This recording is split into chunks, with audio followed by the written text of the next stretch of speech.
दोस्तों नमस्ते, मैं धीरज पांडे स्वागत करता हूं अपने YouTube चैनल में। आज हमारे साथ है देवेंद्र सिंह भदौरिया जी, जो कि आज DCVA का इलेक्शन लड़ रहे हैं और प्रेसिडेंट पोस्ट के लिए हैं।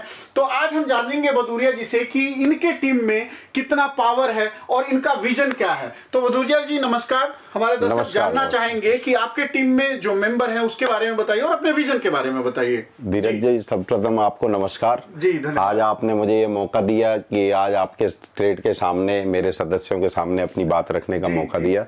जैसा कि मेरे टीम का नाम है team empowerment, team CB empowerment. Empowerment के लिए कुछ बताने की जरूरत नहीं है। जो कहीं पीछे विगत कई वर्षों से मिसिंग रहा है कि CHA को पावर नहीं मिली है, एसोसिएशन को पावर मिली है। एसोसिएशन CB के लिए, ना कि व्यक्तियों के लिए, इंडिविजुअल के लिए। तो ये हमारे जो टीम का नाम है उसी से थोड़ा बहुत आपको अंदाजा होगा कि हमने एम्पावरमेंट के लिए क्या करना है और कैसे करना है। आप अपने टीम के बारे में थोड़ा बताइए सर। अभी आपके सामने देख रहा हूं मैं कि योगेश सेठी जी हमारे सीनियर वाइस प्रेसिडेंट के लिए लड़ रहे हैं जी, इलेक्शन कंटेस्ट कर रहे हैं। इनके सामने भी काफी अच्छे लोग इलेक्शन लड़ रहे हैं, लेकिन इनको हमने क्यों चुना है ये मैं बताना चाहता हूं कि हमारे योगेश सेठी जी विगत कई कमेटियों में रहे हैं और इनका जो चिरंदाज है कि ये हमेशा से लोगों की सेवा में तत्पर रहे हैं और उन्होंने पॉलिसी में काफी कुछ काम किया है। तो पॉलिसी की स्पेशलाइजेशन के कारण कहीं ना कहीं मुझे लगता है कि CHA लाइसेंस एक सबसे बड़ी प्रॉब्लम बना हुआ है, इसलिए मैंने इस काम के लिए योगेश सेठी जी को चुना। अब आपके सम्मुख है हमारे राम नरेश जी यादव जी। ये भी काफी वरिष्ठ मेंबर रहे हैं और ये पीछे भी 2 कमेटियों में रहे हैं। कुछ इनके अंदर एक रहा कि मैं ना सेवा नहीं कर पाया, कमेटियों में तो रहा, लेकिन इन्होंने मुझे आदर्श मान के मेरी अपने सामने रखा कि देवेंद्र जी मैं भी ट्रेड में आपकी तरह सेवा करना चाहता हूं, क्योंकि आज की डेट में मैं जिम्मेदारियों से मुक्त हो गया हूं अपनी छोटी छोटी, तो मैं ट्रेड की सेवा करना चाहता हूं। और मुझे पूरी उम्मीद है कि हमारे राम नरेश जी ट्रेड की सेवा के लिए बेहतर से बेहतर काम करेंगे। बाकी मुझे अपने नेतृत्व पे पूरा भरोसा है कि ये मेरी उम्मीदों को पूरा करेंगे। और कौन लोग हैं आपके टीम में? उसके पश्चात में आपके सामने हमारे युवा मोहित शर्मा जी के बारे में बताने में मुझे इसलिए सरलता है कि पिछली कमेटी में भी ये मेंबर थे और एक कमेटी में रहते हुए बहुत इंपॉर्टेंट टेक्निकल कमेटियों के इंचार्ज रहे या चेयरमैन रहे। जैसे PGA कमेटी थी, PGA कमेटी के अंदर कई सारी अदर एलाइड एजेंसियां जैसे ADC है, P&Q है, FSSI है या बर्ड लाइफ है, जितनी भी एलाइड एजेंसी है उसके लिए अगर आपको जानकारी नहीं है तो आप उनका सही मायने में नेतृत्व नहीं कर सकते। तो एक सेक्रेटरी पोस्ट के लिए मैंने इसलिए चुना इनको कि ये पढ़ने लिखने के बाद काम करने में विश्वास करते हैं। बहुत बढ़िया। उसके पश्चात आप देखोगे हमारे यहाँ सामने एक युवा एनर्जेटिक पर्सन राजेश कुमार शर्मा जी। तो राजेश शर्मा जी को हमने ज्वाइंट सेक्रेटरी पोस्ट के लिए खड़ा कर रहे हैं। उसका रीजन ये है कि इनके अंदर एक साहस है, अपनी बात को रखने में ये बेबाक हैं और ट्रेड में जो बात रख सकता है वो ही असली हकदार है इसका एसोसिएशन का, इसलिए मैंने इनको चुना है। उसके पश्चात हमने देखा कि हमारे महेंद्र सिंह जी यादव जी हैं, ये महेंद्र सिंह लिखते हैं और महेंद्र सिंह कंपनी के ये प्रोपराइटर हैं। महेंद्र जी भी किसी परिचित के मोहताज नहीं है, ये भी पिछली कमेटियों में रहे धीरज जी, और इन्होंने ट्रेड के लिए कुछ करने का जुनून है। पिछले कोविड पीरियड में जब मैंने देखा कि ये देख रहे थे लोगों को परेशान होते हुए, तो इन्होंने अपने पूरा साहस लगा के कुछ सिस्टम बनाने की कोशिश की। दुर्भाग्यवश वो कामयाब नहीं हुआ, DCBA की तरफ से कुछ मेल चले गए, क्षमतावान है, तो इसलिए मैंने चुना है। और ये मेरे ख्याल से मैं ना बोल के ट्रेड बताएगी कि इनकी क्षमताएं हैं जी। अब ये आप मेरा पूरा देखेंगे, पूरी टीम है। ऑफिस वेयर के बारे में बताइए कि क्या मतलब मैनेजमेंट कमेटी में जी, मैनेजमेंट कमेटी के बारे में कि कितनी क्षमता रखते हैं। अच्छा, आप मेरे देखोगे कि सारे मैनेजमेंट कमेटी में युवा चेहरे हैं। ये काम करने के पर्पज से आपने रखा है कि मतलब यारी दोस्ती में लोगों को रखा है? ये सही बात बताइए। आपने बड़ा अच्छा प्रश्न पूछा। जी। जब मैं अपनी टीम बना रहा था धीरज जी, तो मेरे लिए एक बड़ा विषय था कि मैं टीम का चयन कैसे करूं। बिल्कुल, क्योंकि ये जो है कार्य जो है वो टीम करती है और टीम से ही मतलब काम होता है जी। अब एक तो सबसे बड़ी बात है कि इसमें मैंने एक चीज देखी कि मेरी एक कमेटी में मैं पहला भाग्यशाली आदमी हूँ कि मैनेजमेंट कमेटी में मेरे पास 2 प्रतिभाशाली और पुराने एक्सपीरियंस लोग हैं। अच्छा, नंबर 1 देवेंद्र पीपल जी जो पिछली कमेटी में काम किया।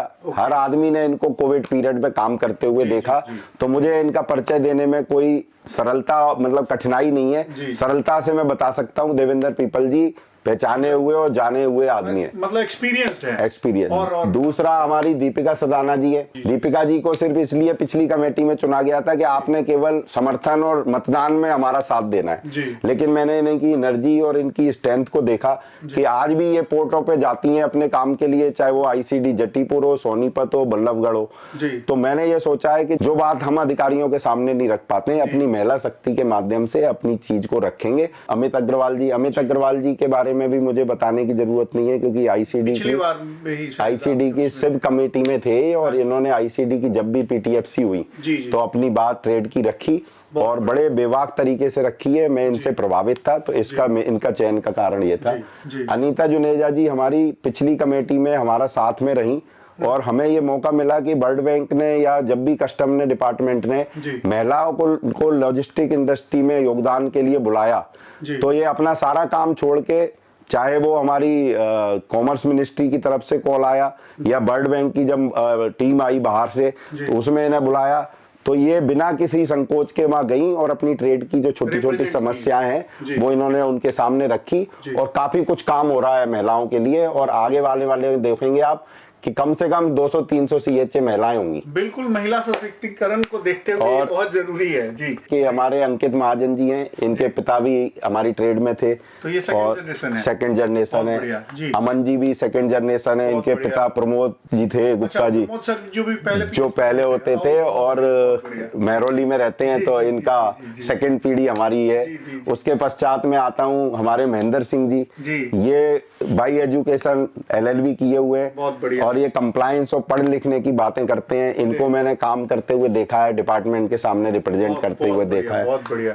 नरदीप सांगवान जी भी परिचित के मोहताज नहीं है परिचय के। लगभग ये 100-150 के आप अगर कहा जाए तो 500 से भी ज्यादा सीएचए को ट्रेंड किए होंगे। इसलिए मैं परिचय न देते हुए मैं जानना चाहता हूं कि ट्रेड इनका परिचय जानती होगी तो इन्हें जरूर कामयाबी प्रदान करेगी। ओम प्रकाश केसरी साहब हैं, लेकिन इनके अंदर भी है कि लॉ ग्रेजुएट हैं ये, और इनको कोई भी जिम्मेदारी अगर मैंने दी है पिछली कमेटी में, चाहे वो प्लांटेशन हो, ब्लड डोनेशन हो, ये सामाजिक कार्यों में हमेशा तत्पर रहे हैं। क्या आपके इस ग्रुप के लिए आगे उसको बढ़ाने के लिए जो डीसीबीए का समस्या उसको बढ़ाने के लिए उसमें भी साथ है वो करने सबसे बेसिक चीज है धीरज जी कि अगर मेरे अंदर सेवा भाव नहीं है ना, तो मुझे आप चाहे जो मर्जी पद दे देना, जो मर्जी कर देना, पहला भाव तो आपके अंदर सेवा का होना चाहिए। जो मैंने इन्हें देखा है, टाइम के पंचुअल हैं, बात कायदे की करते हैं। राजन बैस जी के बारे में थोड़ा ही सा बताऊंगा, ये वाई क्वालिफिकेशन बीटेक है और इन्होंने IIM से MBA किया हुआ है। उसके बाद अगर इन्होंने हमारी ट्रेड को चुना है तो मुझे कहीं ना कहीं लगता है कि ये हमारी ट्रेड के लिए सबक बनेंगे।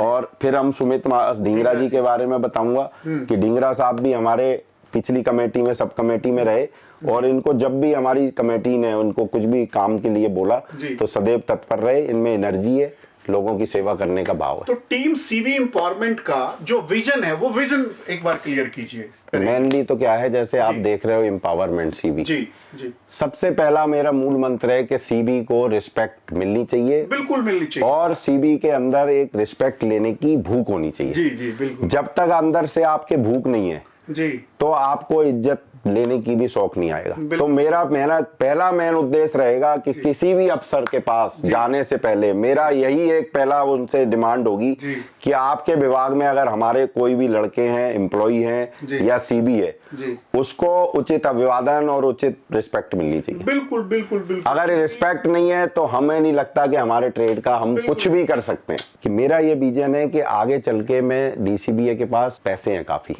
और उन पैसों का उपयोग करना चाहिए, ना कि एमडीआर करना चाहिए। बिल्कुल। आज हमारा एक छोटा सा ऑफिस है, हमें बड़ी शर्मिंदगी कई बार महसूस होती है। हम मीटिंग तक करने में जाते हैं तो हमारे जो मैनेजमेंट कमेटी है, 17 लोग हो गए, 3-4 लोग अभी कॉप्ट होंगे, तो 20-22 लोगों को बैठने की जगह नहीं है। सबसे पहला मेरा टारगेट है कि इन 2 साल में मैंने किसी उचित जगह पे एक प्लॉट लेके बढ़िया 400-600 गज में पहले डीसीबीए की बिल्डिंग बनानी है। उससे 2 कार्य होंगे। एक तो हमारी आर्थिक जो प्रॉब्लम है, हम एक बार लोन लेने के बाद उसी लोन से उसकी सब्सक्रिप्शन पे करते रहेंगे। बिल्कुल। और 2 फ्लोर हम अगर उसकी रेंट पे दे देते हैं तो एक रिस्पेक्टेबल अमाउंट आएगा, 2, 4, 6 वो कुछ भी हो सकता है, डिपेंड ऑन द लोकेशन।